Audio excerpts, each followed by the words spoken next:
Hello, everyone, and thank you so much for coming today.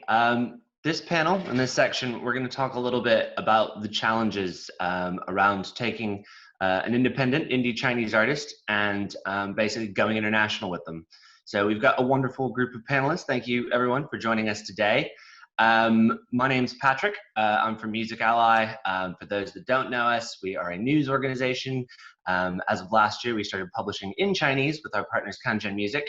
And we have always had a focus on what's going on with digital, especially from a global perspective. So for us, it's been really interesting understanding what we don't know about the Chinese market.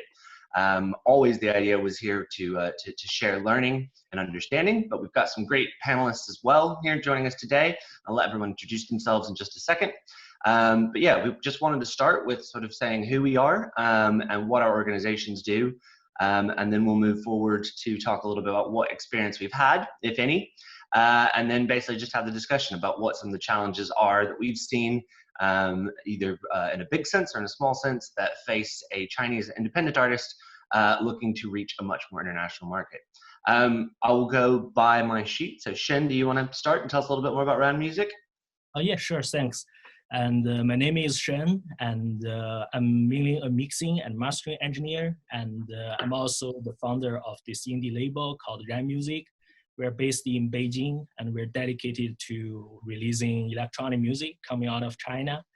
And yeah, during the past 5 years, we've been doing releasing for like around 30 to 40 group of Chinese artists, and help them release their music on vinyl and also digitally. Thank you very much. Next, we'll go David. Do you want to tell us a little about what you got going on? Sure, yeah. I've been in China since 2011 in Shanghai. I started off as a promoter. I worked for A2 Live back in the day, 2014. I was running their like guerrilla marketing and street promotion pretty aggressively. And then I just went on to touring, bringing a lot of international acts through China, everything from hip hop to electronic. And I used that kind of resource I built doing that to start signing Chinese talent, both rappers and producer DJs. And yeah, now still based in Shanghai, still doing touring and events. I work with a lot of international labels and distributors. I represent Empire, which is a big hip hop distributor in China for A&R and PR. We sign a lot of Chinese rappers to their label, and managing a few rap groups and DJs right now. And yeah, a lot of good stuff like that. Cool. Very interesting. We'll definitely come back and would love to hear more about what Empire is doing. Work very closely with them. Next up on our list, Ryan, do you want to give us a little bit about Middle Kingdom and just and your background? Yeah, sure. Thanks, Patrick. So yeah, Ryan Wilson. So I was director of electronic music for Sony for Asia Pacific. And in that, I set up the Liquid State venture with Tencent, which was the purpose of a label to develop particularly Chinese, but Asian artists to break them out, as well as a portal into Asia for the West. I then have left and now set up Middle Kingdom Music Group, which is an independent full-service music company headquartered in Shanghai. Much under the same intentions. Yeah, it's distribution, publishing, A&R, label and artist services. Cool. And last, but certainly not least, Philipp, welcome today. Would you like to give us a little bit of background as well about Wise and about what you're joining us for today? And then we'll move swiftly on to just talking about what our experiences have been. Yeah, hi Patrick, and hey everybody. Thanks for having me. Yeah, well, I came to China in 2007 for the first time to check out actually the MIDI festival. And then in 2009, I moved to Beijing and started Fake Music Media with my partner, Fang Heining, or Helen Fang, from now known as the lead singer of Nova Heart. So it was kind of a 360-degree music agency. We started as a promoter, then booked a lot of acts. We brought about like 200 foreign acts to China/Asia, everything from big bands to like smaller DJs. And then we started, to manage the talent, some Chinese talent. One was like Nova Heart, or at that time actually Pet Conspiracy, which was like Helen's band. had its own band. So we then started like, having this capacity of managing bands, and signed a couple of other bands, one called The Hormones, and we also worked with Shao for a while, an electronic music producer that had some international success. And then we started also to exporting these acts to international markets. And then 3 years ago, I started WISE. It's like a conference / festival bringing together like thought leaders from the creative and tech industries. And since last year, I have Reeperbahn Festival as a partner. Reeperbahn Festival is like the biggest music industry festival in Europe, bringing about 5,000 delegates from all over the world to Hamburg. And yeah, this year WISE will happen end of August. And then I'm also the author of like the music industry report, the Chinese music industry report, which I basically helped to license to a couple of music export offices around the world. Great. And sort of moving onward, and I know we all have our different levels of experience, so I think it's helpful for us to talk about what we do now, what we have seen, and then hopefully we can pull that together into a bit more of a discussion that can be helpful for the audience to help learn from some of the things that we've seen. But Philipp, you've had a lot of history, as you've just sort of pointed out there, of actually taking Chinese acts. And how would you say things have changed since 2007, since you first went to China, to where we are today? Is there anything you can kind of speak to that? Yeah, I mean, it changed dramatically. I mean, it changed like to a degree where like, China's place in the world has changed obviously a lot. When I came to China in 2007, one of the reasons why I came was like everybody was starting to talk about China because of the Olympic Games in 2008. And in 2008, actually, I took my first Chinese act, Pet Conspiracy, on the road to Europe. And at that time, it actually went quite well, surprisingly, at that time. But everybody was like, whoa, what a great Japanese artist you have there, like amazing, right? So, I mean, nobody thought about China really musically at that time. And that has definitely changed. And it has changed, like even in 2015, where we did like the last bigger tour of Nova Heart, and, they played Glastonbury. They played a couple of big festivals in Europe. They played in Madagascar, whatever. Even at that time, 2015, the interest for Chinese music was not really there yet, and I think that has changed now. Our recent act that we toured was The Hormones, or Hamang Xiaojie for our Chinese listeners. And we had them playing at WISE last year. And, so we brought out these guys from Reeperbahn Festival, like a bunch of music industry delegates, and they saw the band and they were like, okay, great band, let's try to bring them to Europe and develop them there. And this time I felt that the interest for Chinese, for a Chinese band, especially a Chinese girl band, was really much higher than like in the years previous. And I think, Luce probably can tell us a bit later about it, about the rise of Chinese hip hop and stuff like that also fostered that. And there's like now, and there's also like, on the electronic music side, there's more exchanges going on and stuff like that. So like China became from a one-way street where everybody just wanted to import their music to. And, it was always these discussions like, yeah, so like, we can make a bunch of money in China, right? It's like, well, it's not that easy, but, maybe you should also think about exchanging, like not just like trying to, give your bands, from the UK, from Germany, from Australia, wherever to China, but also try to like, bring some people over and like, having organic exchange going on. Sure. And I think that's happening now. Cool. Just to flash back then, so thank you. That's like a very good overview of sort of how we've gotten here. And I will say, from my limited experience, what we found is there are a lot of people that have exactly what you've just said, this idea of let's just go to China. They're using the words emerging market as though it's an easy place to break into. And why don't we go and export our music there because we could be making more money? And it's very, I think it's a very Western approach. And I think the more that I've found, the more I've engaged with folks and Chinese artists and Chinese independent music sector, I've understood that it's a very different machine than that. And it actually took friends at Kangen Music when we were talking about sort of back and forth marketing of, why would you think bringing a Western artist, and that's not what we're talking about today, but bringing them to China was easy. And if I came to you the other way around saying, hey, here's a Chinese artist and I want them to be #1 in America, would you think that was easy? So I think there's something for us to think about there. I actually wanted to ask Shen, coming from the actual Chinese market to talk about the changes that sort of Philipp has mentioned there. How have you seen that from your perspective, from working within China and having artists there? Yeah, because like we're more rooted in the indie music scene, and a lot of this kind of import and export and doesn't really happen in a like really commercial level. So yeah, there are a lot of like artists that kind of really break into the European market, especially like the dance music, bass music scene. And now it's quite famous in Europe. The Chinese, especially from Beijing, Shanghai, and Shenzhen, the bass music scene is kind of very popular now. And I think like how they made their breakthrough is also building their own scene and through connection. It's always like some DJ they book to come to play tour China, and then they introduce their own music, they build the connections. So and then DJ go back, probably introduce them, get connected them with other big labels, or like play their music, play their singles like on some like very, very famous radios. That's how they got like their breakthrough.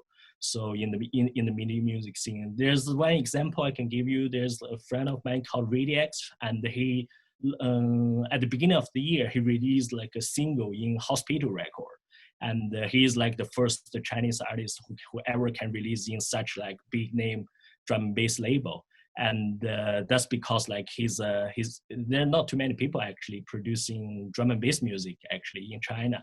And he did that, and I think it's last year, Ali, and he brought some like A&R guys from Hospital. He come into China, and Ali from Kenya Music introduced his music to these A&R guys. That's how they get the connection.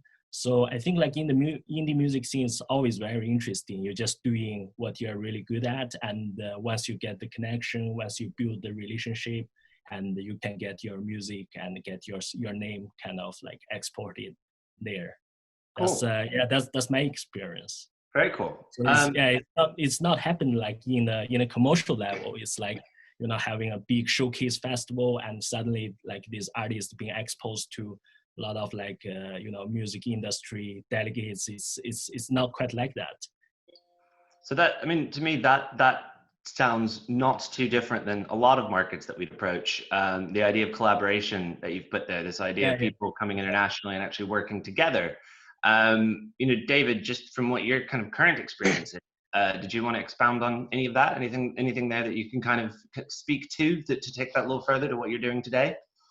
Yeah, I mean, as Shen said, I've followed that path pretty straight on. Like, just a lot of DJs that we have, and what I do is, and for electronic at least, is a lot of bass music, trap, dubstep, and for those artists, when they try to come over and do a few cities, we always try to negotiate the exchange. And that's what's kind of happened with one of our Shanghai artists named Wars. And these guys wanted to come over and do like a 3-4 city tour. And I said, sure, no problem. But at least maybe you could take my guy Wars. We're just doing it for the brand play. And to be honest, we're not even doing, we don't even really do it to try to break him into the American market. We're more doing it. So he went on tour with these guys as the co-headliner, Oklahoma City, Kansas City, which was crazy. But we don't do those to really break them into the American market. We more do that so the Chinese fans see that he's doing that. And then we take that content and we promote it and invest that content into promoting it on Chinese platforms. So just his level of street cred and international clout looks better and bigger to his Chinese fans, therefore getting him more Chinese fans, making more noise in China. Very interesting. Cool. And I mean, so Ryan, we've gotten some nice background of what folks have been doing from historically from within China to also Philipp touring acts around the world. I mean, what do you see kind of moving forward, given this foundation where we are now, and what the opportunities are? Yeah, I think probably the important starting point for, I mean, absolutely agree with everything everyone on the panel has said. And I think, yeah, for a lot of this, it's particularly in the indie market, you're sort of feeling your way through what works and what works. But I think being clear on what success is to you as an artist, you know, like, what does that mean? Does it mean, you know, Luce mentions, yeah, America, like, yeah, that's the biggest music market at the moment. Does that mean, is that what you want? I mean, because it could be just connecting in the region might be, you know, international success. And it's really coming down to finding where your starting point is as an artist, you know, like where are you getting some hits, where are you getting some connections, you know, so who are your communities, who are you speaking to that are enjoying what you're doing, right? So, and obviously these days, music is a lot borderless. We've got all the, you know, I mean, China particularly, and that's what we're talking about this, you know, we've got the firewall and sort of probably the greatest barrier to everywhere else globally. But outside of that one factor, you can be hitting your music in any different area these days. So I think what that means is, yes, definitely agree with Luce's point about building yourself at home first and getting a community there. That's very important, you know, to see success. And you look at some huge accents, more so Korea, right? You talk about BTS, Blackpink, these sort of guys that are now making it in America, but they have to be absolutely huge stars in their own territories before that's even happened, right? So there's that point to take on, I think, about where do you want to connect? If you want to go for that, that's by all means go for that. I think that's one. So what's success for you? Two is also being independent doesn't mean you have to do it alone. You know, I think it means like, so having teams around you, finding the right people to support you, whether that's management, whether that's legal, and in different areas as well. Again, identifying where you think you're going to go for success. And then you're having teams you think can add to what you're doing. You know, they're not taking away from your piece of the pie, they're adding to what you're doing. I think that's important. I think often probably gets lost a bit in the indie world, in terms of like, I think connecting to who you can and where you can, and building those communities, like everyone said, like having those connections on a like-minded level of music appreciation, artistry appreciation. You know, you guys can connect on those sort of things, and you build that. Generally, you find your fans from there. Will go from there. I think these days, social media is a big factor. You know, the communities long gone.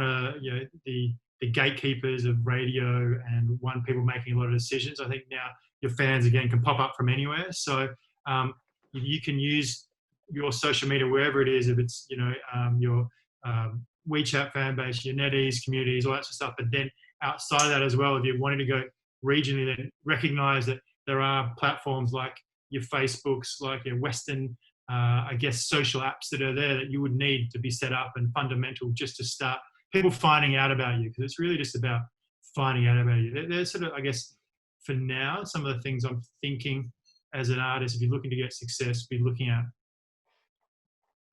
Cool. So some of what has been talked about there, and I'd kind of like to go forward on this point just a minute before we look more to the future. But this idea that, and I've sort of picked this up from my experience from as I say, trying to work with some Chinese artists coming out of market. To be honest, found it personally a little bit confusing to what they were actually wanting, as you just sort of pointed out there.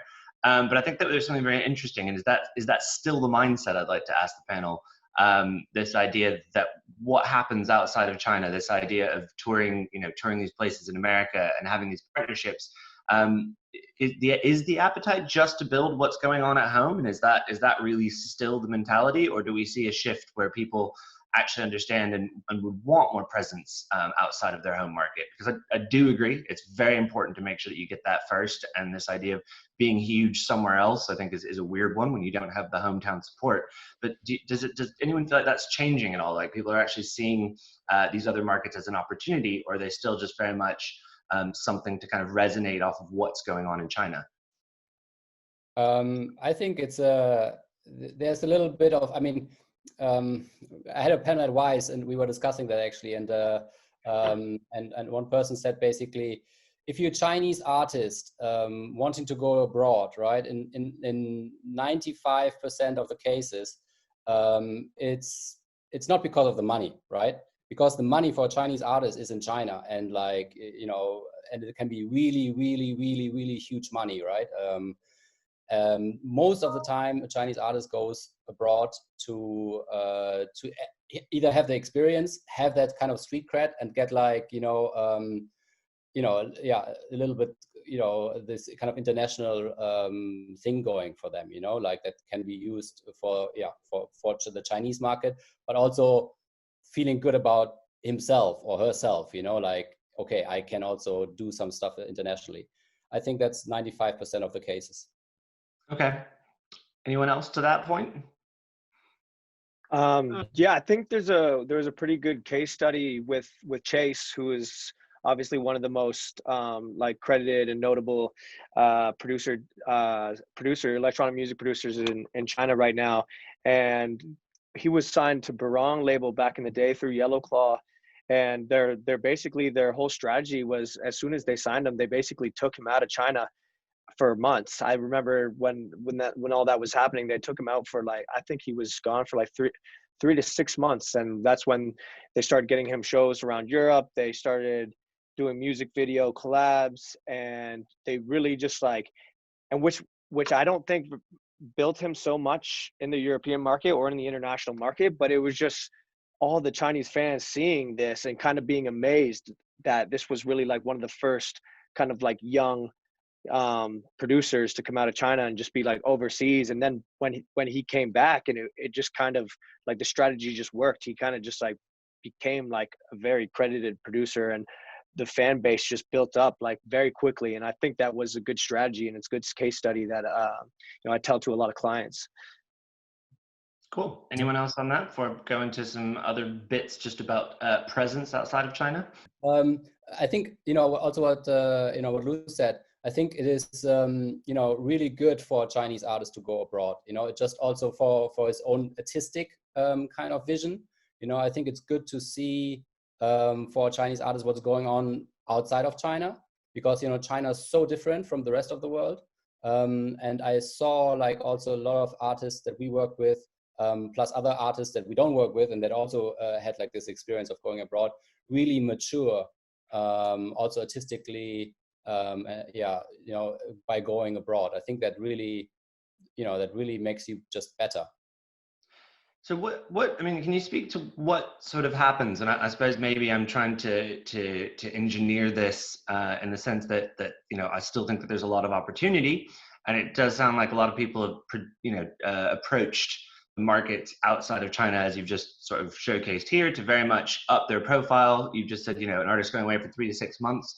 Is there actually something to when you go back to China to actually, thinking about this market, when you come back and, like you said, the firewall or the different social media, the fact that you come back to China and go back to your home market, is there actually some importance or some power to actually still thinking about that Western market and not maybe disappearing back into your home market, but also trying to keep up a relationship there? I think that's critical in any market. I think it's spinning plates, it's kind of like, you don't want to go away for too long and disconnect again with the original fan base. But at the same time, I think, having, as the guys on the panel have mentioned, having those connections and those experiences overseas is only going to amplify you and your learnings, and from other people's, their experiences, going to add to your own story. I think, and it's, again, it comes back down to, what does that success mean to you? If it means success is, I want to go tour America, then that means you're going to commit for a fair lot of time and you're going to be away, and so be it. Then we have to realize that comes at the cost of, you may dip a bit on the short term back home, but then again, as Luce said, when you come back, that perhaps will elevate you, even more, because people regard, you've been out, you've done something. And I think that's probably a critical point that everyone sort of touched on, is there hasn't been a lot of Chinese artists yet that have really done that. And I think we're all here because we believe that's possible. And I think so do, the people hopefully watching is, and I think, but not having those people to look to that have done that, to learn from and to aspire to, where a lot of these other markets globally have had that, and it's kind of like there's a pathway there. So I think for that mind, it seems to be that sort of holy grail to reach for. And I think still very much a learning phase, but that's, my thoughts. So we've talked, you know, Ryan, you've mentioned the United States. We've brought the US up. Obviously, Philip, you've talked about Germany and Reeperbahn Festival and that sort of thing. A conversation I feel like that's going on globally, or especially has happened in the last, let's say, decade, if not, you know, before, is this idea of what genres that we used to think of, such as reggaeton or K-pop, as was mentioned, that were very regional genres. And we've obviously seen what's happened with the likes of J Balvin, BTS. We've basically seen these artists that, you know, 10 years ago, 15 years ago, you would have said this, we might have said this was a local genre. That was a genre coming out of Colombia, or that was a genre coming out of Korea. And this idea actually of crossing over, and is that an opportunity for the Chinese market, for Chinese artists, where, you know, and it's something we've been talking about at Music Ally, of what's interesting is not necessarily collabs between Justin Bieber and a Chinese artist, but is there actually sort of market to have collaborations in other territories, the rise of Africa, or looking into LATAM, or going into other places and actually taking these genres and cross-pollinating, maybe even cutting out a lot of the US and Europe that we tend to kind of look to as the holy grail, when in reality, you know, do we actually need to go through those markets? And is there some sort of collaboration outside of those markets that we usually think of? I think so far not very many. I think there was, like, you know, what was the big reggaeton hit? There was a Chinese version of it, like, you know, the big song that was on #1 everywhere. Yeah, exactly. So, like, but well, you know, Shen, and please interrupt me if I'm wrong. But it seems to me that in the mind of, you know, of the Chinese artist, it's still a little bit more like, you know, Europe and the US, you know, as kind of the holy grail of, you know, the music industry, and to a certain amount also Australia maybe, and like Latin America and Africa are not really kind of on people's minds that much, it seems to me. Although I think that there's huge opportunity in that kind of cross collaboration. And actually, Jay Chou just did a video of him in Cuba, which was pretty funny. I mean, not my kind of style at all, but like just that it happens showed me already there is something going on already. Yeah, so somebody has thought about it. Very cool. Anyone else to that sort of international collaboration? Yeah, I think it's I guess, yeah, Europe and America obviously have been the leading music markets traditionally, but as you mentioned that word, emerging markets, and these days, you know, South America, of course, is huge on numbers. Everyone's working out how to do that. I think Southeast Asia, you know, in its own right, has got quite a lot going on, and I guess it's a lot closer to home. And again, I take it back to, what does success mean for you? Like, does it mean just having a connection with a fan base that gets what you're doing? Then, yeah, it might be a bit closer because of the way they consume music, the way they understand it. But it ultimately gets down to those cultural barriers and differences. And I think that's the thing too about, you know, if we're looking at going across market, we've talked about, you know, I work in electronic music, and I think most of us all here have actually touched on it. We've done something in that. That's the one that seems to cross borders a lot easier because there's less cultural divide. Whereas if you say South America, that's a very, you know, the Latin music has a very strong following. And for instance, that doesn't connect in Australia because there's no Latin community there, you know. And so the same thing I think has to be thought about Chinese music and artists and what that is and how you're representing yourself. So if you're being traditional Chinese, you know, which is fantastic, and it's a huge market, we know, in the home territory, but who is your audience and where's that going to be? So are you going to try and find the Chinese audience in, I don't know, the Philippines or Europe or etc.? Because they are out there, and we can now connect them a lot easier. I think that has to be a consideration as well. So otherwise, yeah, you're coming to be a lot more, I guess, trying to find that middle ground, and whether that's English, you know, if it's someone like Jay Chou that, you know, will do English and Chinese stuff, etc. So I think that sort of thought process to, again, where you're going and what you're doing is important. But I think your point, Patrick, about there being other areas and other trigger cities is certainly something people should pay attention to, because you can get something happening a lot closer to home, whether it's Singapore or Philippines or Korea, Japan, whatever. And the numbers that move there will, you know, if you connect well, can be enough to then stimulate. It might not give you the kudos and the credit, of, hey, I've toured America, but again, if you want to have some numbers on your streams or your socials, etc., which would then maybe shift the needle to then get bookings or tourings, then that's something you should be looking at as well. As we look, more practically, and go back to you, David, actually, just more practically, are there things that you see working with Chinese artists that maybe they don't think about when looking broader, taking all of the foundation of how Chinese music has been exported in the past and to what you're sort of doing actively today? Is there some thinking that you feel like you'd like to get people to change or at least evolve? Yeah, I mean, one of the strategies that we've been really pushing now is to go internationally. I mean, for us, that means breaking into other Asia markets. I mean, especially Mandarin-speaking markets like Hong Kong, Malaysia has a huge Mandarin-speaking community there, Singapore, Macau, Taiwan, of course. So like for us, this is like where we're focusing, and especially with my rappers. And we've run a few campaigns that have been super successful. We're spending more money than we used to on Instagram advertising, and we're targeting those markets. So we'll run an Instagram ad and we'll target Singapore, Macau, Hong Kong, and these Mandarin speaking markets, which actually turns out to be quite effective. Same with YouTube. We're doing the same with smart targeting on YouTube with music videos and targeting those markets as well. But there's a lot of grassroots kind of social media strategy that we've been looking into recently. And one good example is on Instagram. There's a ton of Asian meme blogs. And I mean, I know at least 10, and all of them have like 50 to 100,000 to 200,000 followers on these Asian meme blogs, which will blog about like somebody drinking a milk tea or something, or like or an Asian mother and like how they're parenting.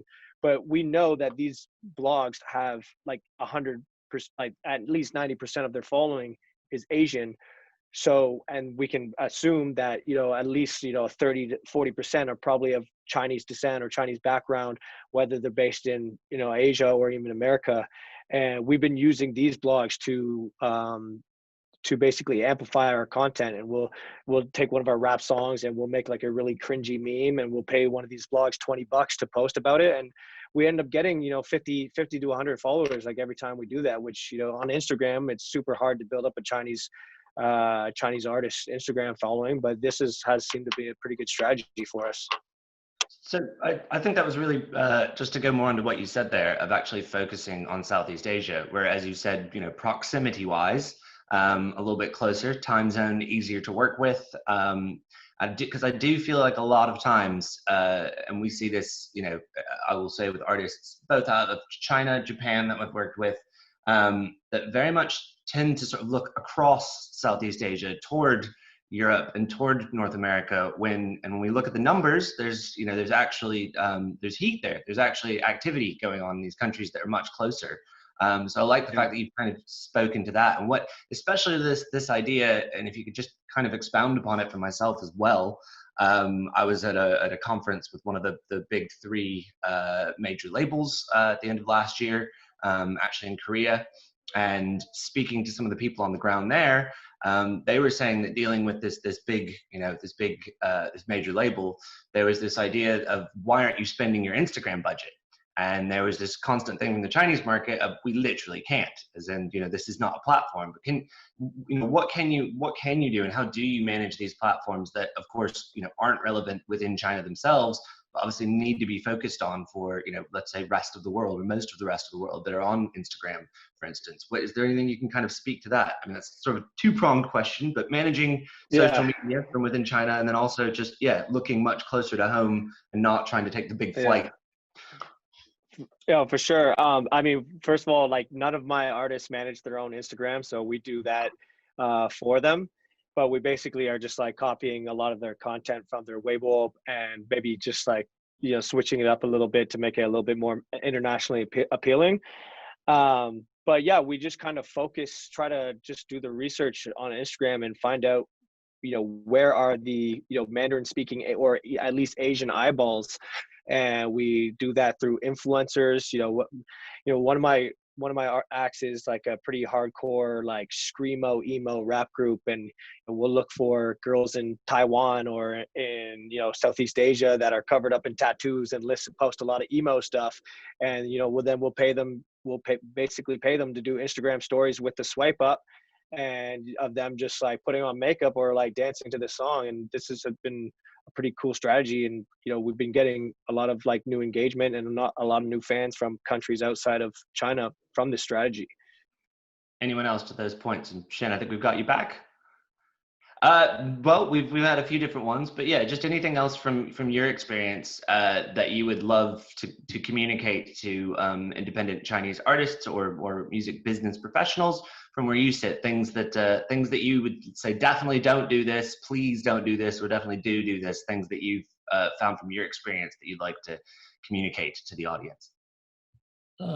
From my experience, I think what you definitely need to do for Chinese artists is definitely set up all the social media, your YouTube channel, your Facebook channel, because that's what I found. A lot of artists, Chinese artists, they actually don't have those. They probably just have Instagram, but they don't have a Facebook page. They just have their personal Facebook page. It's not like artist Facebook page. And also they don't have YouTube channel. So when you get this kind of opportunity, for example, you got like a song being played by radio, or like you have released like some tracks in other labels, but you cannot promote using this platform, using these channels, which sucks. That happens a lot actually. And so do get all these platforms set up if you got this kind of opportunity. I think that's my suggestion. Yeah. Very good. I mean, I think there's definitely a thing from looking at any social media, and I have this conversation with artists from all territories, of this idea, we can tell when you're not on the platform. You can tell when it's sort of not coming across and there's not that interaction. And I think sometimes people miss that around social media, that, I can very much tell if this is a platform managed by your management team and you've never ever been in there, and you can tell that the artist is not actually there. And I think we deal with that actually coming out of the West. It's a lot of what we do with Kanjin.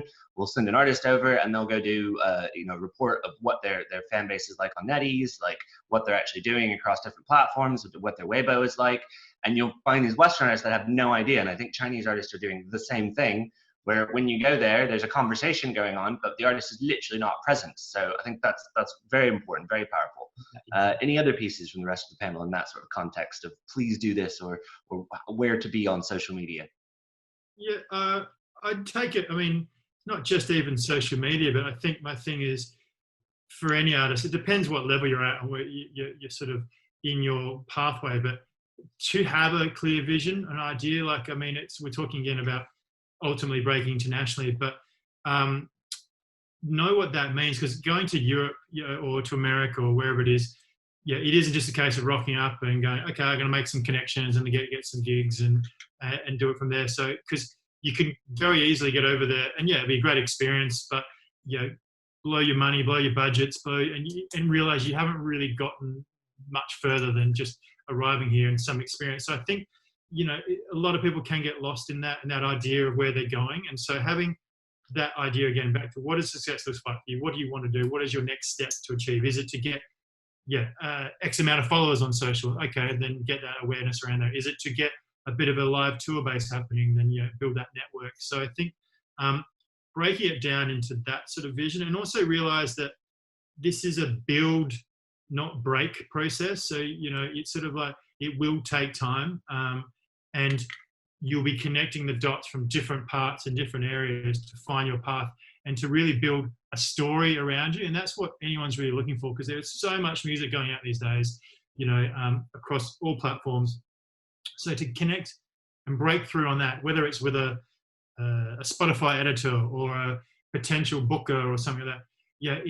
I think a lot of artists anywhere often think, oh, I made a great song, it's out there, I should get success from here, I should be now traveling, I should be, people should be connected to it. And that is great, and more so in the ages we live in, you need to have a lot more, you need to have a story going on around you to stand out from the pack. And I think these things can't be necessarily manufactured, but things like Luce is talking about, like if you've got something connecting on, some influences there, or you've got a tour here, or just a story or there's a girl called Jasmine Soko, Southeast Asia artist that MTV sort of crowned as the best music act for the region. She's got a unique look, and there's a story then around there that you can then go to the next step, right? So I think it's trying to find those things that all come back to filter back to your music and you as your artist profile, but be clear about your vision is probably the thing. And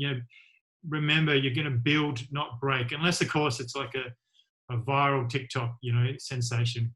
So yeah.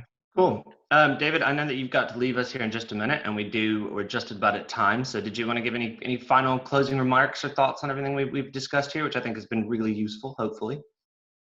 Yeah. Wrap it up, the whole thing. Break down. Yeah. Wow. No, very thankful to be on this, and we're gonna keep pushing. From all the artists that I've worked with, except for one, they're really in a mindset where they don't need to, break out of China, which is always something that I always try to groom them and push them and try to convince them otherwise.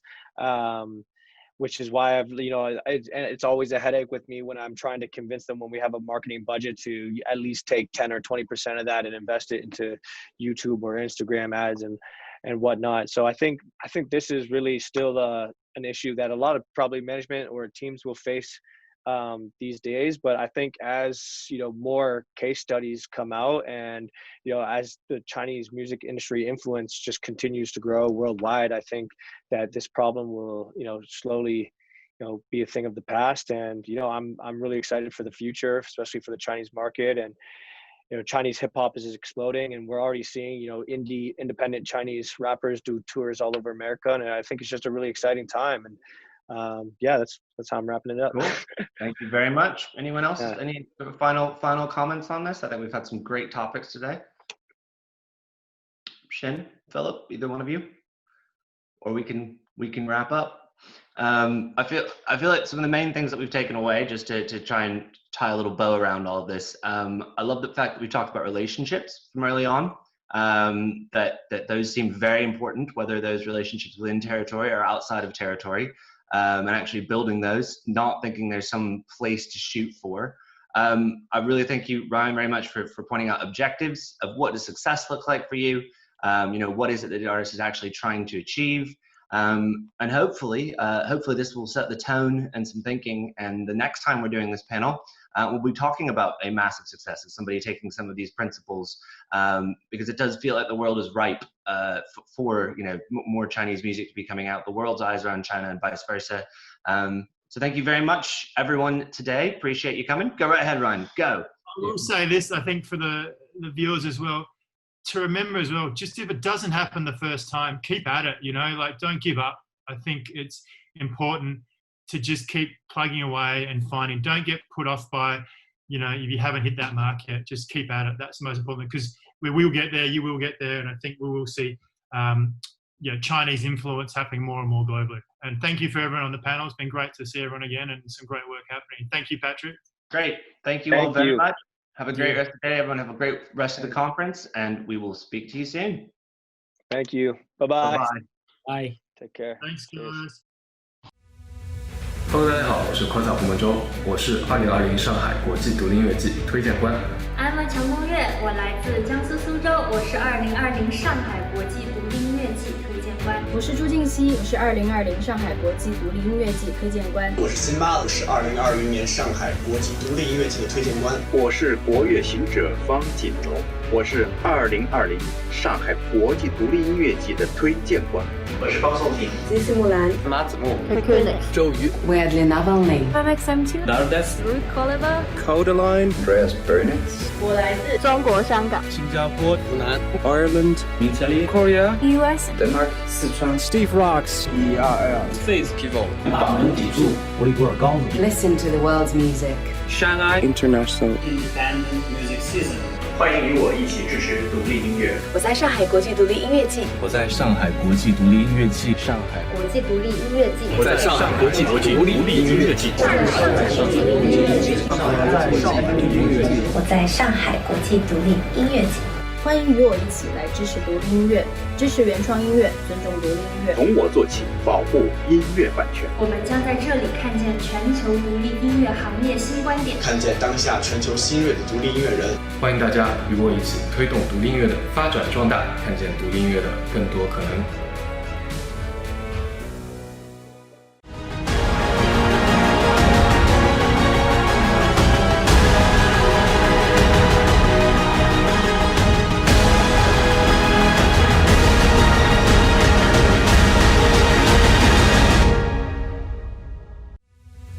Hello， 大家好，我是科草胡梦舟，我是2020上海国际独立音乐季推荐官。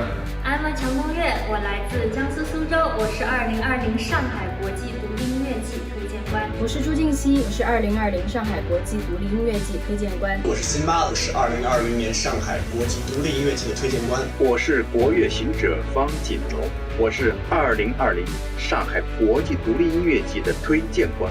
我是方颂婷，这是木兰，马子木，周瑜 Weirdly Navalny, Nardes Codeline Andreas Bernitz， 我来自中国香港、新加坡、湖南、Ireland Italy Korea US Denmark 四川 Steve Rocks ERL Faith Kivo 大门砥柱维吾尔高子 listen to the world's music. Shanghai International Independent Music Season， 欢迎与我一起支持独立音乐。我在上海国际独立音乐季，我在上海国际独立音乐季，上海国际独立音乐季，我在上海国际独立音乐季，我在上海国际独立音乐季。欢迎与我一起来支持独立音乐，支持原创音乐，尊重独立音乐。从我做起，保护音乐版权。我们将在这里看见全球独立音乐行业新观点，看见当下全球新锐的独立音乐人。欢迎大家与我一起推动独立音乐的发展壮大，看见独立音乐的更多可能。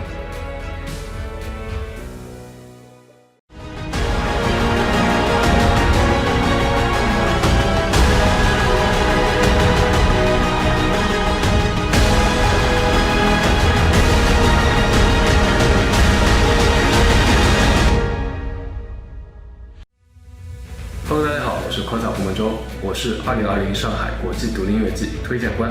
I'm 强东月，我来自江苏苏州，我是2020上海国际独立音乐季推荐官。我是朱静熙，我是2020上海国际独立音乐季推荐官。我是辛巴，我是2020年上海国际独立音乐季的推荐官。我是国乐行者方锦龙，我是2020上海国际独立音乐季的推荐官。我是方颂婷，这是木兰，马子木，周瑜 Weirdly Navalny, Nardes Codeline Andreas Bernitz， 我来自中国香港、新加坡、湖南、Ireland Italy Korea US Denmark 四川 Steve Rocks ERL Faith Kivo 大门砥柱维吾尔高子 listen to the world's music. Shanghai International Independent Music Season， 欢迎与我一起支持独立音乐。我在上海国际独立音乐季，我在上海国际独立音乐季，上海国际独立音乐季，我在上海国际独立音乐季，我在上海国际独立音乐季。欢迎与我一起来支持独立音乐，支持原创音乐，尊重独立音乐。从我做起，保护音乐版权。我们将在这里看见全球独立音乐行业新观点，看见当下全球新锐的独立音乐人。欢迎大家与我一起推动独立音乐的发展壮大，看见独立音乐的更多可能。